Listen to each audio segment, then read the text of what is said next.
Well, if you had an emergency repair bill for, say, about $1,000 or so, could you pay for it? A lot of families say they couldn't because they simply do not have enough cash set aside. Here's 3 on Your Side's Gary Harper on what you can do. With the stock market tanking over the last couple of days, a lot of people become overly concerned about financial instability. It's just another reason why you really need to have an emergency fund set aside.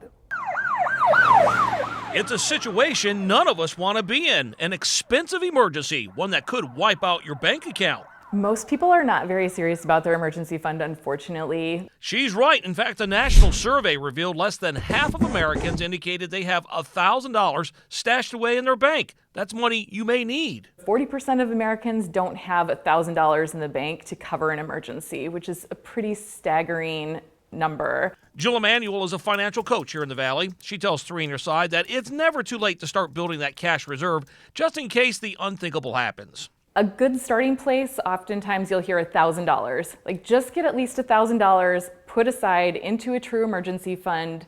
Depending on your situation, the money can be used for a job loss or maybe a medical bill. In order to get to that amount, Jill says use baby steps. Start with $1,000, but then set some milestone goals along the way to add $500 maybe every 6 months or $1,000 every 6 months. Jill recommends opening a high-yield savings account to stash your money and accumulate some interest. Oftentimes, this is not the same as a traditional savings account. And if you have to use an emergency fund for a job loss, for example, keep the following things in mind. Figure out what expenses have to be covered no matter what, and then budget for the rest. So I think figuring out what those expenses would look like if you lost your job, what things might you cancel or cut back on or not be putting money towards anymore, and then take 3 to 6 months of that is a much more realistic number for most people to even begin thinking about.